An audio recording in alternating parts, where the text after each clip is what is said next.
Greetings, fighters. Welcome back to the guild.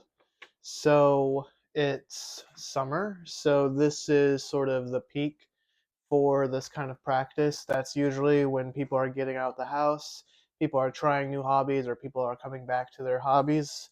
And at my local fencing club, we have had a bunch of new people come by that have no experience in HEMA or experience in martial arts or anything like that.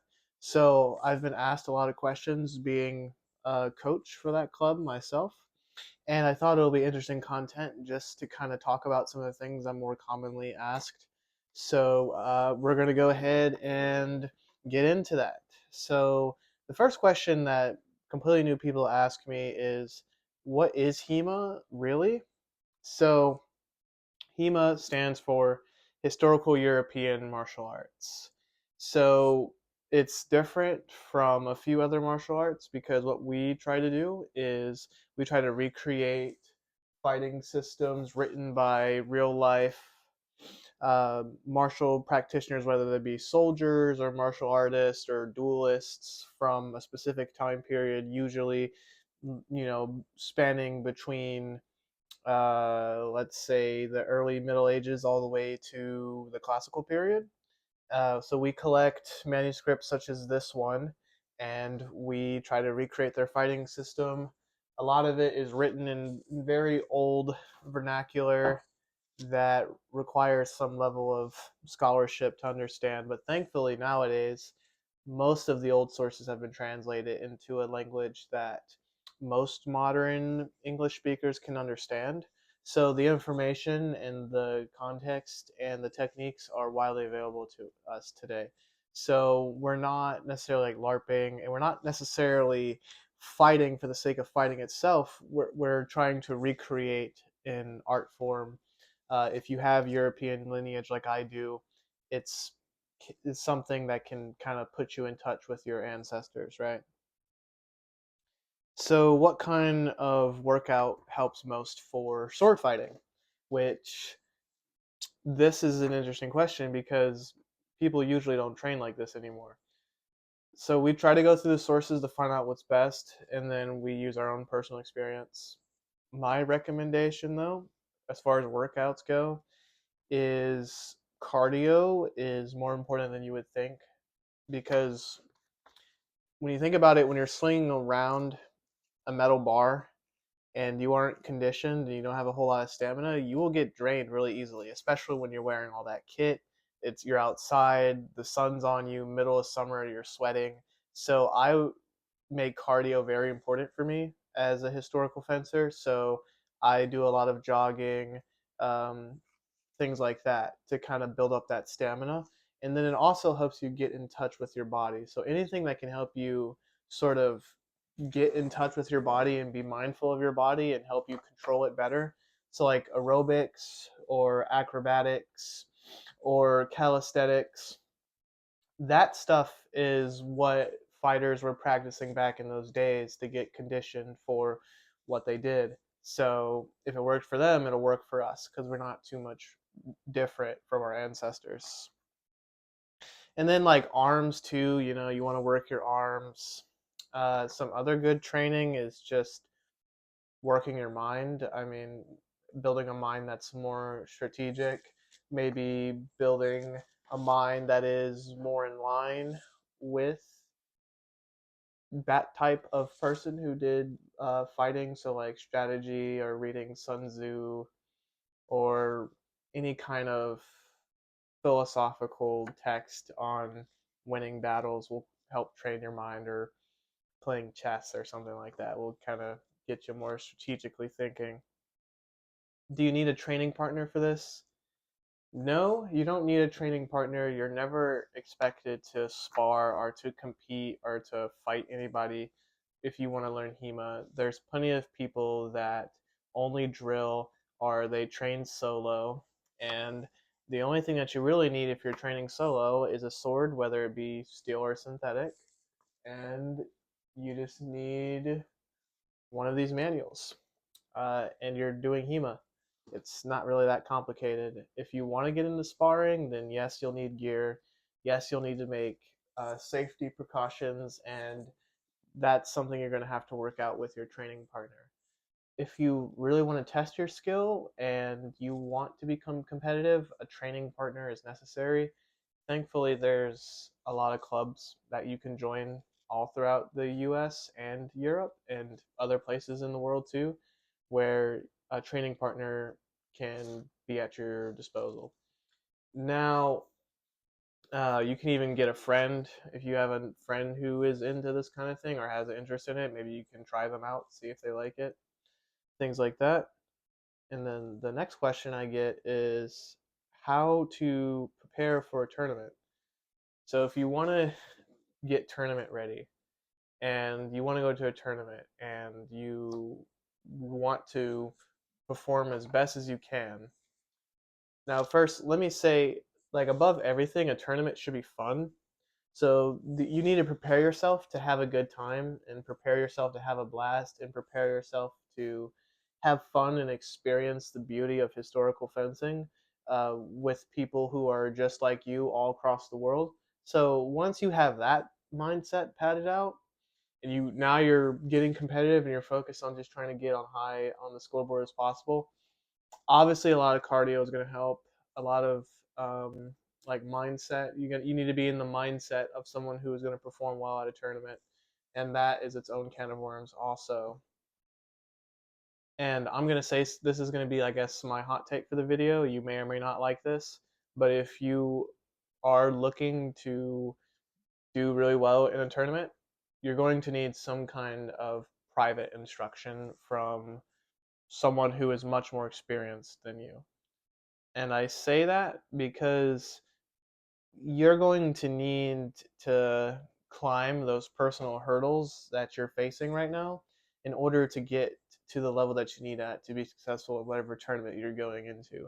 Nobody just casually walks into a competitive event, whether it be fencing or any other kind of sport, and then just automatically gets first place and just nonchalantly cares about nothing. You need to be determined, you need to have conviction, you need to have discipline, you need to know what your flaws are in your fighting style, and you need to learn to correct those flaws before you get anywhere near the ring. And really, in order to do that, is you're going to need a lot of private instruction. And I mean, you can hire HEMA coaches to train you privately. There's always a handful of them that can train you, so you won't really have any trouble finding a person to train you, especially if you have the finances for it. So I would go get private instruction. And now we're going to talk about German longsword a little bit because that is what I'm a coach in. It's what I'm most experienced with. And we're going to talk about the Fecht books or the fighting books. And most people ask me, like, how do the different books sort of impact your fighting style, right? So, you take a book like this. This is the RDL Longsword book. This is what I'm currently going through on the channel right now. I'm still making Common Lessons Part 2. Like, don't worry, just relax. So, this will give you the basics of German longsword. It will, to be honest, it's kind of the only book that you need, right? It'll go through the core fundamentals of Lichtenauer's art. Okay. Now there are some derivatives that are outside of the Lichtenauer Fellowship, and the Lichtenauer Fellowship are the lineage of fighters that descend from Lichtenauer, and you get three of them in this book by Stephen Cheney. So there are derivatives of that. Like, for example, this is Hans Talhofer's fight book. Talhofer on Lichtenauer.com isn't listed as a member of Lichtenauer Fellowship, but it is quite clear that his fighting system is based on the Kunstfechtens, which is Lichtenauer's style. He doesn't mention Lichtenauer at all in the manuscript or anything like that, but Talhofer's style has influenced my own fencing, more than any other of the German masters, I would say like my biggest influences have been Ringek and Talhofer. Like Ringek is my basics, and Talhofer is like my advanced. Well, not even advanced, more like journeyman. And then, but we're gonna get into the other dude in just a second. So there's certain things in here that I believe are like touched on in the Kunsteffektions, but Talhofer codified them and made them his own. Like for example, the Wrath Thrust, that one right here.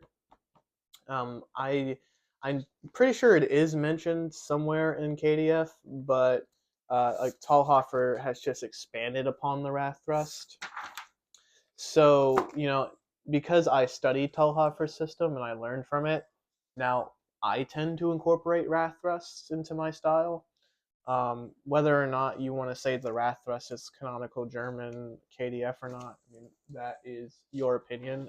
I am not uh, that interested in debating that, but another book that has influenced me a lot, and it's a book that I'm still working through, is this one. So this is Jorg Wilhelm's manuscript. So once again, Jorg Wilhelm, I don't believe he's a member of the Fellowship, and his book is over the Renaissance version of Kunsteffekten. So if you didn't know, there's two sides of the German art. There's the old art, which is that's what it's codified in Andre Pont-de-Fayette's manuscript, and then you have the new art. So it looks like, according to the manuscript, that there is a slight difference in like time gap between uh, what happened to Lichtenauer's style, like a little bit after his time. There are a lot of plays in here, and basically the entire Kunsteffektions is recontextualized for the new artwork. And then the new art has fencing at the sweeps, which I think that is Pont de Fayette, or Pont de Fayette has some stuff in there that isn't in anything else, and it says specifically this is from the new German art. There's different guards, like the barrier guard, I believe, is from the new German art. Like barrier guard isn't in the old KDF. So you as you read different manuscripts, you you build up from your foundation, and you know Bruce Lee was like, use what's useful, take away what's useless, and you need to do that. You need to make your style your own. Like, yes, you are doing German fencing. Yes, you do study Kunsteffektens. Yes, you're basing your style off Lichtenauer's art, but Lichtenauer's art is not robotic, and every single fighter of Lichtenauer's system has their own way of doing things, which is why there's so many different manuscripts and why the manuscripts have so many different variations, is because they did make the artwork their own to a certain extent, and you're going to have to do that as well. And you may pull things from other sources, from English or Italian, and you might start using that. There's nothing wrong with that. There's absolutely nothing wrong with that. But just know, like, the books that you look into will shape the way you fight, and you'll be surprised what could actually be beneficial for you, because you know the Fecht books are good also, but there's a lot to learn from this book as well, as far as strategy and philosophy and things like that. But and then you have this. If you are a swordsman, like if that's your lifestyle, you also need to understand the philosophy of martial arts, the philosophy of warriors. And then there's great books like this one that are really good for that. But even beyond the martial art books, books like this that just get your mind right are also amazing resources that can really level up your fencing if you put your intention behind that. So, you're always absorbing things, you're always consuming things, and you're always trying to get to the next level by whatever means. But you can really let those books and those manuscripts sort of influence your style. So, like, usually I glean through things, I try things out. If I like this from this book, I'll keep it. If I didn't like it, I'll throw it out. And that's usually how they affect my style. And I'm pretty sure that that's how they affect other people's styles as well. If you use the Feck books in your own way, or you have any more like perspectives, you can leave them below. It'll be a great talking point. But those are the common questions. I just wanted to get on here and just chat about swords for a little bit. Like I said, I'm still working on common lessons to just go back to common lessons one if you're wondering where the next lesson is. Either way, welcome to Fighters Guild. Hope to see you in the next video, and fence well.